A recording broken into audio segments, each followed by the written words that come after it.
Hello बच्चों, here the question says that refer the given figure of nephron showing blood vessels and duct and answer the question। इस figure में nephron का पूरा diagram दे रखा है और कुछ पार्ट्स यहाँ पर लेबल कर रखे हैं, कुछ ब्लड वेसल्स और कुछ डक्ट यहाँ पर लेबल कर रखे हैं। आपसे बोला है कि आप इस फिगर की स्टडी करेंगे एंड फिर क्वेश्चन का आंसर देंगे। और क्वेश्चन क्या है हमारा, which part in the above figure have minimum reabsorption, यानी कि रीएब्जॉर्प्शन जहां पे सबसे कम हो and play a significant role in the maintenance of high osmolarity of medullary interstitial fluid.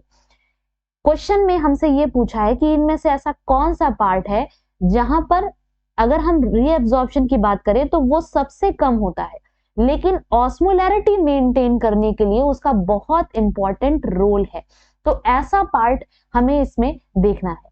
तो पहले हम इस फिगर की स्टडी करेंगे। मेन जो इस क्वेश्चन में कॉन्सेप्ट है वो फिगर का ही है। तो फिगर को देखते हैं। देखिए, ये नेफ्रॉन का फिगर है। नेफ्रॉन में हमें पता है कि नेफ्रॉन के अंदर ही किडनी में ब्लड फिल्टर होता है। तो किडनी में जो ब्लड लेके आती है पूरी बॉडी से वो होती है रीनल आर्टरी। रीनल आर्टरी के थ्रू पूरी बॉडी से जो ब्लड होता है वो आता है हमारी किडनी के अंदर, और ये रीनल आर्टरी फाइन आर्टरियोल्स में डिवाइड हो जाती है। ये डिवाइड हो जाती है रीनल आर्टरियोल्स में, और हर रीनल आर्टरियोल जो है वो इंटर करती है किसमें, नेफ्रॉन में। जब ये नेफ्रॉन के अंदर इंटर कर रही होती है तब इसका नाम पड़ जाता है एफरेंट आर्टरियोल। एफरेंट आर्टरियोल, ठीक। तो अब देखिए, एफरेंट आर्टरियोल आपको इस फिगर में दिख रही है कि इंटर कर रही है। यहां से ब्लड इंटर किया किसमें, हमारे नेफ्रॉन के अंदर। फिर ये आर्टरियोल आके यहाँ पे फाइन कैपिलरीज बना लेती है, बहुत सारी फाइन कैपिलरीज बना लेती है फ्रेंड आर्टरियोल। और इन कैपिलरीज का जो गुच्छा होता है उसको हम लोग कहते हैं ग्लोमेरुलस। यानी ये कैपिलरीज आपस में इतनी ज्यादा डेंस हो जाती हैं कि ये एक गुच्छा सा बना लेती है, एक स्टफ्ड ऑफ कैपिलरीज जिसको कहते हैं, वो है ग्लोमेरुलस, जिसकी लेबलिंग यहाँ पे की गई है हमारा फर्स्ट पार्ट, ग्लोमेरुलस, ठीक है। और ये ग्लोमेरुलस क्या है, ये ग्लोमेरुलस इस फिगर में देखेंगे तो ये जो फर्स्ट लेबलिंग है ये ग्लोमेरुलस की है। उसके बाद अब आगे देखें, एफरेंट आर्टरियोल जो कि ब्लड लेके आ रही है, इसका ल्यूमेन होता है थोड़ा सा वाइडर, यानी ये वॉल्यूम में ज्यादा ब्लड लेके आती है। जबकि एफरेंट आर्टरियोल जो कि किडनी नेफ्रॉन से बाहर निकल रही है, इसका ल्यूमेन क्या होता है, वो कम होता है, नैरो होता है, जिसकी वजह से ब्लड कम निकल पाता है।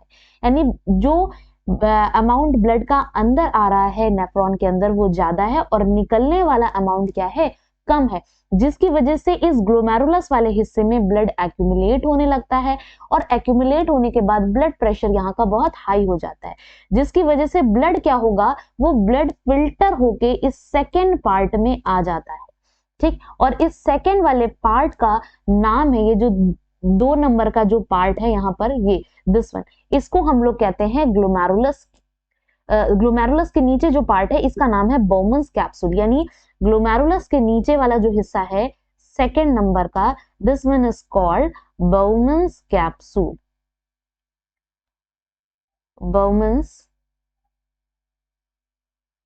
कैप्सूल, ठीक है, ये सेकेंड नंबर का पार्ट हो गया। अब हम नीचे आते हैं। बाउमन्स कैप्सूल के बाद देखिए, ये आपको बहुत ही हाई कॉइल्ड पोर्शन दिख रहा है, दिस वन, ठीक है। ये कॉइल्ड पोर्शन जो कि 6 नंबर का पार्ट है हमारे, ठीक। तो बाउमन्स कैप्सूल के बाद जो हमारा फिल्ट्रेट होता है वो इस 6 वाले पार्ट में जाता है, जिसका नाम है PCT, that is proximal convoluted tubule. तो देखिए 6 वाले पार्ट का नाम है प्रॉक्सिमल कन्वोल्यूटेड। ये मैं आपको पाथ भी यहाँ पर बताते जा रही हूँ कि किस तरीके से फिल्ट्रेट पाथ फॉलो कर रहा है। रीनल आर्टरी आर्टरियोल्स में डिवाइड हुई, एफरेंट आर्टरियोल किडनी हमारे नेफ्रॉन के अंदर इंटर करती है। देन फिर जो फिल्ट्रेट है वो ग्लोमेरुलस से फिल्ट्रेट होके, जो भी लिक्विड है हमारा वो ग्लोमेरुलस से फिल्टर होके, ब्लड फिल्टर होके किस में आ जाता है, बाउमन्स कैप्सूल में। देन ये 6 नंबर के पार्ट PCT में जाता है।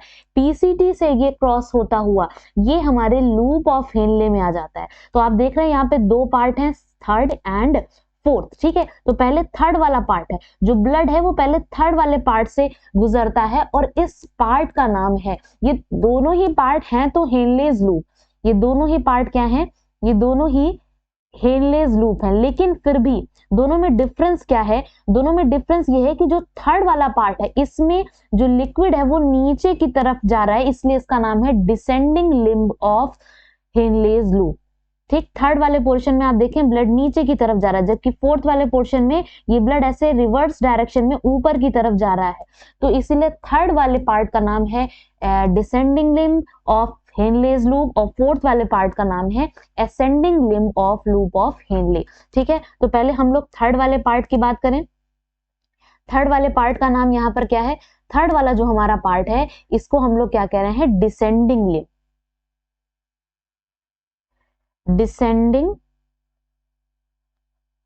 Descending limb of loop of Henley. ठीक है, और इसके बाद जो फोर्थ वाला पार्ट है वो फोर्थ वाला पार्ट हमारा क्या है, ascending limb,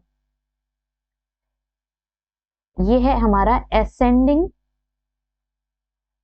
limb of loop of Henley. ठीक है, अब उसके बाद ये पार्ट, ये जो हमारा फिल्ट्रेट है ये सेवेंथ पार्ट में आता है, ये सेवेंथ वाला पार्ट, ये भी एक कॉइल्ड पोर्शन है, यानी इस फोर्थ पार्ट से जो ब्लड आ रहा है वो सेवेंथ वाले पोर्शन में आ रहा है, जिसका नाम है डीसीटी, डिस्टल कन्वोल्यूटेड ट्यूब्यूल, ये भी एक कॉइल्ड पोर्शन है। ठीक है, उसके बाद फिर फाइनली एट्थ वाले पार्ट में हमारा जो फिल्ट्रेट है वो एट्थ वाले पार्ट में आता है, और इस एट्थ वाले पार्ट का नाम है कलेक्टिंग डक्ट,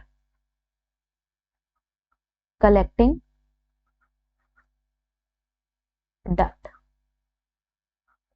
ठीक है, अब एक पार्ट जो इसमें मिसिंग है, जहां पे हमारा फिल्ट्रेट नहीं जाता है, वो है फिफ्थ पार्ट, तो इसलिए इस पाथ का पार्ट नहीं है, बट मैं फिफ्थ पार्ट आपको ऐसे ही यहां पर बता दूं।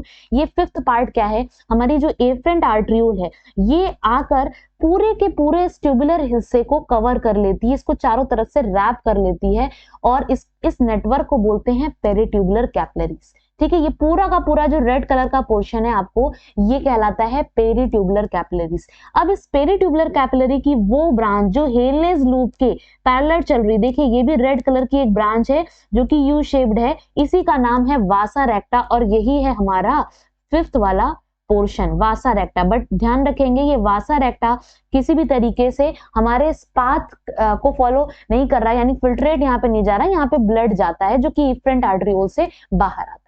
ठीक है, ये तो हो गया पाथ। अब देखिए, अब आपसे पूछा गया है कि इनमें से कौन सा पार्ट ऐसा है जो कि जहां पे रीअब्जॉर्प्शन मिनिमम होता है, और ये क्या करता है, इसका बहुत ही इंपॉर्टेंट रोल होता है in maintenance of high osmolarity. तो हाई ऑस्मोलैरिटी अगर हम बात करें वो भी मेडुलरी इंटरस्टिशियल फ्लूइड में। मेडुलरी इंटरस्टिशियल फ्लूइड का मतलब क्या होता है, देखिए हमारे इस नेफ्रॉन को अगर हम दो पार्ट्स में डिवाइड कर दे, जस्ट लाइक दिस, इसमें ये जो ऊपर वाला हिस्सा है, ऊपर वाले हिस्से में कौन कौन सा पार्ट आ रहा है, ऊपर वाले हिस्से में हमारे एफरेंट आर्टरियोल, इफरेंट आर्टरियोल, ठीक है, ग्लोमेरुलस बाउमन्स कैप्सूल यानी पोर्शन 1, पोर्शन 2, ठीक, पीसीटी एंड डीसीटी यानी कि पोर्शन 6 एंड 7, ये सारे हिस्से जो है ये आते हैं हमारे कॉर्टेक्स वाले रीजन में। जबकि इससे नीचे का जितना हिस्सा है, चाहे हम वहां पर हेनलेज लूप की बात करें या वासा रेक्टा की बात करें, ये सब आता है किसमें, मेडुलरी रीजन में।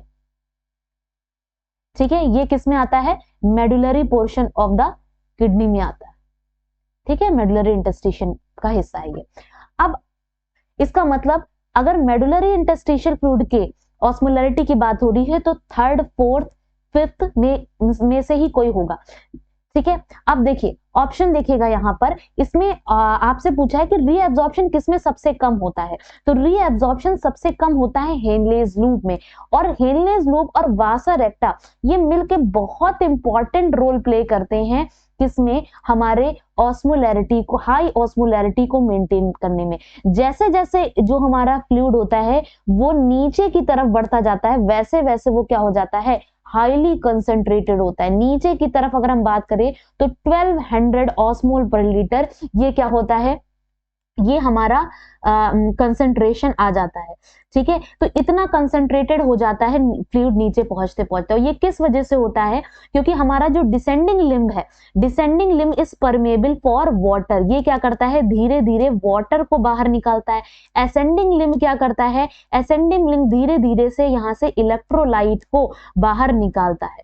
ठीक है, और ये वाटर और इलेक्ट्रोलाइट हमारे लूप ऑफ हेनले से निकल के इस वासा रेक्टा के अंदर चले जाते हैं। इस तरीके से हमारा जो फिल्ट्रेट होता है वो बहुत ज्यादा कंसंट्रेट हो जाता है। इसका मतलब हेनलेस लूप के जो दो पार्ट हैं, descending limb and ascending limb, that is 3 and 4th part, ये हमारे लिए बहुत इंपॉर्टेंट है for maintenance of high osmolarity in medullary interstitial fluid. ठीक है, तो ऑप्शंस देख लीजिए, फर्स्ट एंड सेकंड तो कॉर्टिकल रीजन में है, थर्ड एंड फोर्थ यस यही हमारा आंसर है। फिफ्थ एंड सिक्स की बात करें तो fifth Vasa रेक्टा and six part क्या है, सिक्स पार्ट है हमारा यहाँ पर कलेक्टिंग डक्ट। ठीक है, सॉरी सिक्स पार्ट हमारा क्या है, सिक्स पार्ट है पीसीटी। तो पीसीटी तो किसमें होता है, पीसीटी हमारा कॉर्टेक्स रीजन में, इसका मतलब ये आंसर भी नहीं होगा। सेवेंथ एंड एट्थ की बात करें तो सेवेंथ रीजन डीसीटी है जो कि किसमें रहता है, कॉर्टेक्स रीजन में, और एट्थ रीजन जो है वो कलेक्टिंग डक्ट है, यहाँ पर कोई एब्जॉर्प्शन होता ही नहीं, ये नेफ्रॉन का पार्ट ही नहीं है। इसका मतलब करेक्ट ऑप्शन जो है वो हो जाएगा हमारा, करेक्ट ऑप्शन हो जाएगा option B, that is part third and fourth, जो कि लूप ऑफ हेनले का पार्ट है। ठीक है, so I hope you got your answer.